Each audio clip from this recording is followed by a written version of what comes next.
Panuto. Kilalanin kung sino ang tinutukoy sa bawat pangungusap. Piliin ang letra ng tamang sagot sa loob ng kahon. A. Emilio Aguinaldo. B. Antonio Luna. C. Melchor Aquino. D. Miguel Malvar. E. Vicente Locban. F. Gregorio del Pilar. G. Apolinario Mabini. H. Macario Sakay. I. Jose Rizal. J. Francisco Macabulos. K. Mariano Llanera. L. Andres Bonifacio. Unang tanong. Namhalaan ng Samar at Leyte noong unang Republika ng Pilipinas. Ang sagot, letter E. Vicente Locban. Pangalawang tanong. Ang pambansang bayani ng Pilipinas na lumaban sa mga Espanyol sa pamamagitan ng kanyang mga nobelang Noli Me Tangere at El Filibusterismo. Sagot ay Dr. Jose Rizal. Next. Tatag at naging ama ng Republikang Tagalog sa bulubundukin ng Sierra Madre. Sagot. H. Macario Sakay. Binansagang bayani ng Terad Pass. Sagot. F. Gregorio del Pilar.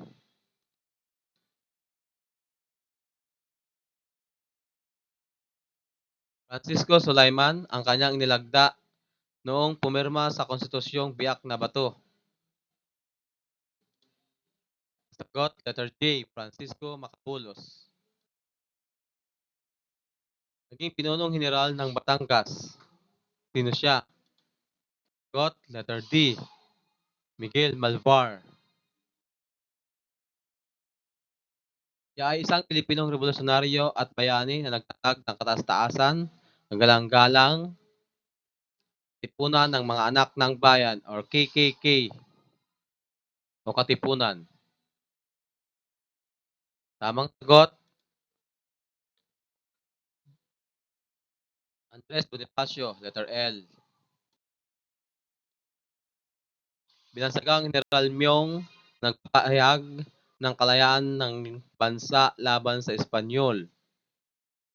Ang sagot, Emilio Aguinaldo, letter A.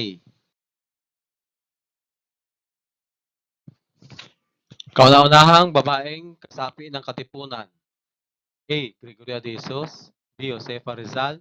C. Trinidad Tecson. D. Marina Dizon. E. Marcela Agoncillo. F. Teresa Magbanwa. D. Aguada Kahabagan Esteban. H. Melchora Aquino. Tamang sagot, letter D. Marina Dizon. Kilala bilang ina ng Biak na Bato at binansagan din siyang ina ng Red Cross. Sino siya? Tamang sagot, letter C. Trinidad Tecson. Tinaguriang ina ng watawat ng Pilipinas. Sagot, letter E. Marcela Agoncillo. Asawa ni Andres Bonifacio, nagtago ng lihim ng mga dokumento ng katipunan. Tamang sagot, letter A. Gregoria de Jesus. Kilala sa tawag na General Agueda. Tamang sagot, letter G. Aguada Kahabagan Esteban. Kilala sa bansag na Tandang Zora. Tamang sagot, Melchora Aquino, letter H. Tinaguriang Visayan Joan of Arc. Sagot, letter F. Teresa Magbanwa. Damdam at nainsulto si Bonifacio sa pagtutol ni Daniel Terona. Tama or mali? Tama.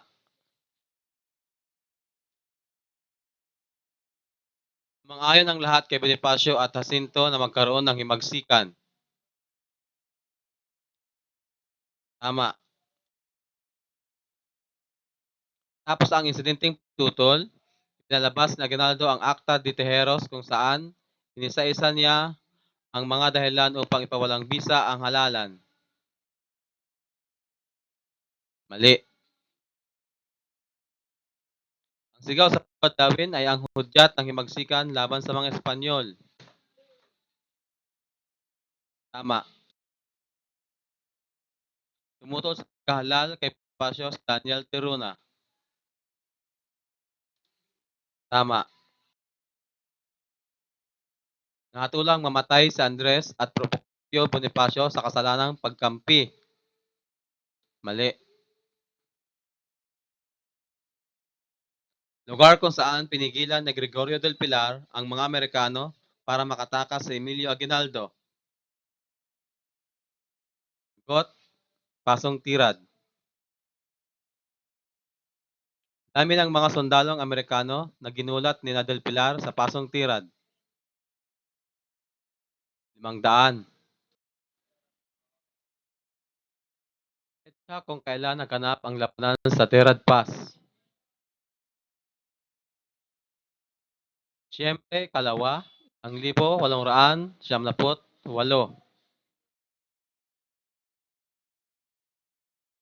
Lugar na ito matatagpuan ang tinaguriang Tirad Pass sa Ilocos Sur. Siya ang tinaguriang bayani ng Tirad Pass. Sino siya? Si Gregorio del Pilar. Alin dito ang nilarawan kung ang bansa ay may sariling pambansang watawat at pambansang awit? Ang bansa ay blank. A. Malaya at umiiral ang nasyonalismo. Isakop ng ibang lahi. C. Walang sariling pagkakakilanlan. D. Hindi malaya. Tamang sagot, letter A. Bakit itinatag ni General Emilio Aguinaldo ang pamahalaang diktatorial? A. Sapagkat ito lamang ang nalalabing paraan para mahimok niya ang mga Pilipino sa panghihimagsik laban sa mga Espanyol. B. Dahil nais niyang muling buklurin ang mga revolusyonaryo sa ilalim ng isang pamahalaan.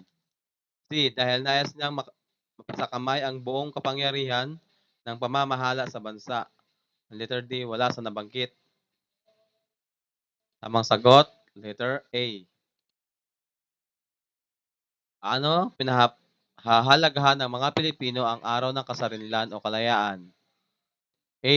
Hindi na ito pinagtutuunan ng panang pansin sapagkat napakatagal na panahon nang maganap ang ating kasarinlan. B. Pumupunta ang mga mag-aaral tuwing ika-12 ng Hunyo sa bahay ni Emilio Aguinaldo sa Kawit, Cavite. C. Sa pamamagitan ng pagdiriwang ng Araw ng Kalayaan tuwing ika-12 ng Hunyo taon-taon.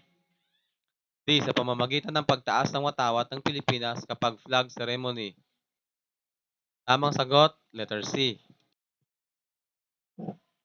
Bakit paaga ang pasiklap ng himagsikan? A. Namatay si Jose Rizal. B. Natuklasan ang lihim na kilusan. C. Nagkasundo-sundo ang mga pinuno nito. D. Nabigay ito ng mga polyetos. Tamang sagot, letter B. Natuklasan ang lihim na kilusan. Bakit hindi naging matagumpay ang panghimagsik ng mga Pilipino laban sa mga Espanyol? A. Wala itong mahusay na pinuno. D. Hindi malinaw ang layunin nito. C. Kulang sa pagkakaisa ang mga Pilipino. D. Kaunti ang bilang ng mga Pilipino noon. Tamang sagot, letter C. Kulang sa pagkakaisa ang mga Pilipino. Paano natuklasan ng mga Espanyol ang lihim na katipunan? A. Dumalo ang mga Espanyol sa pagtitipon nito. B. May nagsiwalat sa mga gawain nito. C. Nag-alsa ang mga miyembro nito. D. Nabigay ito ng mga polyetos. Tamang sagot, letter B. May nagsiwalat sa mga gawain nito. Alin sa mga sumusunod ang hindi layunin ng katipunan? A. Makamit ang kalayaan ng Pilipinas. B. Pagkakaita ng mga mamamayang Pilipino. C. Pagpapatupad sa mga layunin ng kilusang propaganda. D. Pagtatanggol sa mga mahina at maralitang mamamayan. Sagot, letter C. Ang katipunan ay tinatawag din na kilusang KKK. Ano ang kahulugan ng KKK? A. Kataas-taasan, kagalang-galangang katipunan ng mga anak ng bayan. B. Kataas-taasan, kagalang-galangang kalipunan ng mga anak ng bayan. C. Kataas-taasan, kagitingang katipunan ng mga anak ng bayan. D. Kabataan, kasamahan, katipunan ng mga taong bayan. Tamang sagot, letter A.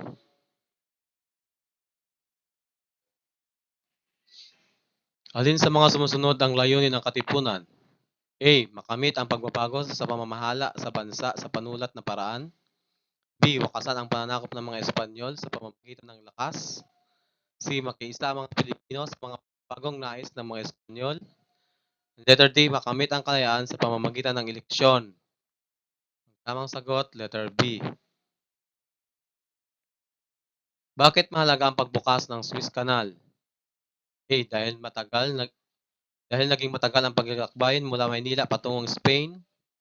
B. Dahil nakarating sa atin ang kaisipang liberal. C. Dahil naging mayaman ang Pilipinas. Hindi, dahil naging mahal ang bilihin. Tamang sagot, letter B.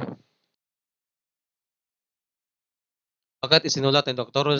Jose Rizal ang kanyang dalawang aklat tungkol sa mga Espanyol? A. Paalam ang pagkikisalamuhan ng mga Espanyol sa mga Pilipino tuwing may pagdiriwang ang mga Espanyol. B. Ipakita ang kasamaan ng mga praile at kabulukan ng sistema ng pamahalaan ng mga Espanyol. C. Ipahiwatig na ang mga Pilipino ay walang sinusukuang labanan saan man mapunta. Letter D. Pagmalaki ang gawain at ugaling Pilipino. Tamang sagot, letter B. Ano ang naging bunga ng pagkakaroon ng pandaigdigang kalakalan? A. Maraming mga Pilipino ang umunlad ng pamumuhay. B. Nagkaroon ng pagbabago sa pamahalaan. C. Naging malupit ang mga Espanyol. Letter D. Maraming Pilipino ang naghirap. Tamang sagot ay letter A. Maraming salamat.